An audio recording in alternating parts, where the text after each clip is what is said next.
Assalomu alaykum. Bugungi mavzuyimiz zararsizlik nuqtasi. Siyqasi chiqib ketgan mavzu, hamma biladi, hamma gapirgan. Lekin bitta narsa, hech kim hali gapirmagan tema bu. Men tanlagan tema. Zararsizlik nuqtasida savol. Hamma bitta produktni gapiradi. Bugun bo'lsa, agarda ikkita produkt, uchta produkt sotsangiz, zararsizlik nuqtasini qanaqa hisoblaysiz? Hali hech kim gapirmagan va siz bilmasligingiz mumkin. Mana shuni ko'rib chiqamiz. Boshida eslab olish uchun o'zi zararsizlik nuqtasi formulasi qanaqa? Zararsizlik nuqtasi bu o'zgarmas xarajatlarni sotuv narxidan tannarxga olib tashlagan holatda bo'lamiz. Bu yerda men tannarx deb belgi etib ketdim, lekin o'zi asli o'zgaruvchan xarajatlar hisoblanadi. Tannarx deganim sababi odamlar tushunishi uchun. O'zgarmas xarajatlar bu hech qachon o'zgarmaydi. Sotuvingiz oshsa ham, tushsa ham o'zgarmaydi. O'zgaruvchan xarajatlar bitta ko'p sotsangiz, o'shanga proporsional ravishda xarajatingiz o'sadi yoki kamayadi. Ana o'shaning xarajatlar. O'shaning uchun hozir bu yerda tannarx deb esib turaman, lekin o'zi o'zgaruvchan xarajatlar. Hop, aytaylik, sizda bitta produktingiz bor, X degan produkt, narxi $50 deylik, sotuv narxi. Hop, $50. Buni tannarxi deylik tam $30. Sizda marjinalingiz $20 ga teng bo'lyapti. Sizda o'zgarmas xarajatlar aytaylik oyiga $5000 deylik. Buni biz bo'lamiz 20 ga ne chiqadi? 250. Bu degani 250 ta narsa sotsangiz shu X produktdan. O'shanda siz 00 ga chiqasiz. 50 so'mga tovaringizni 50 so'mga sotib, 30 so'm olgan pulingiz bu tannarxingizni qoplaydi. Endi 20 so'm pulimiz qoldi, tannarxdan oshiqchasi, bu marja. Marjamiz 250 ta sotganimizda 5000 ga teng marjamiz. O'sha 5000 ni olib biz o'zgarmas rasxodlarni yopib yubordik. O'shanda 00 chiqasiz. Mana shu hammasi zararsizlik nuqtasi. Ingliz tilida bu break even point deydi. Xo'p, endi savol, biz bitta X produkt emas, Z, Y produktlarimiz ham bor.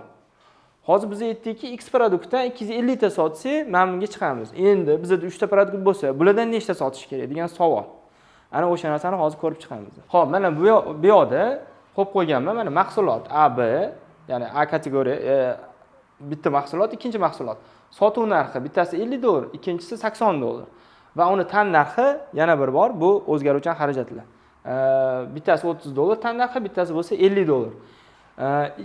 Bundan qoladigan marja 20-30. Xo'p, mabodo ingliz tilini bilib, bu narsani o'qib olaman desa, marja deganda contribution margin deyiladi, o'shanaqa kelgan adabiyotda. Xo'p, buni $20, bu $30 beradi. Endi sizlarga shu ikkita mahsulotni sizlar ishlab kelyapsizlar yoki ishlamagan bo'lsangiz, research qilish kerak. Ya'ni bu narsani ichiga kirib, analiz qilib chiqish kerak.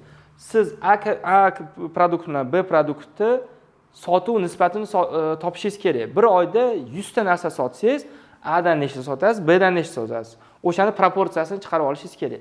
Aytaylik, A dan biz 60% sotamiz, B dan bo'lsa 40% sotamiz. Ya'ni u degani 1000 ta mahsulot sotsa, A dan 600 ta, B dan 400 taga to'g'ri keladi. Odatda shunaqa ko'rsatkich chiqadi deylik.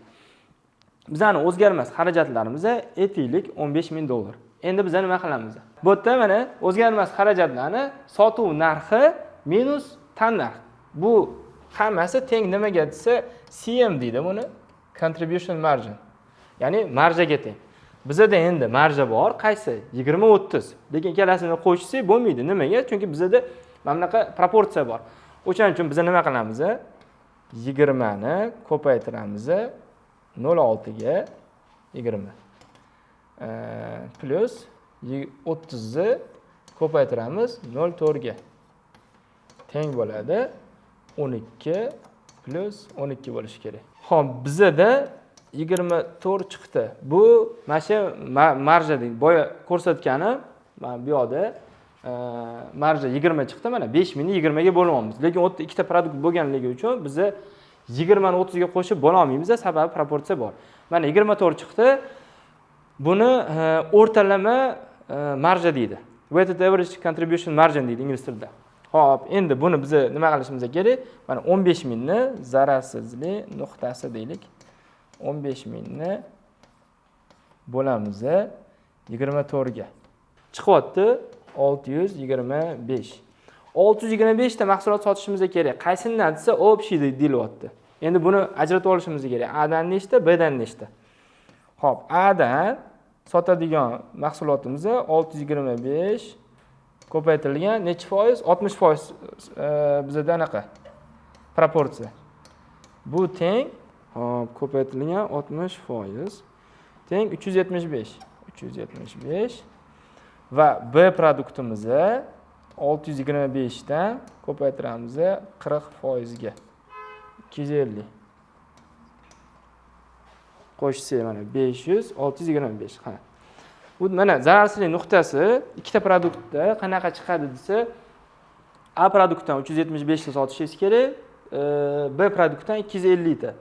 Nima sababdan bunaqa belgilangan? Sababi bizda savdo proporsiyasi bor. Biz odatda savdo qilsak 60 ga 40 bo'ladi. O'shaning uchun mana bunaqa chiqadi. Endi siz 10 ta, 20 ta sotadigan bo'lsangiz, produksiya ularni ham xuddi shunaqa qilib yozib chiqib, mana shu formulaga qo'ysangiz, har bitta produksiyangiz nechtadan sotilish kerakligi chiqadi.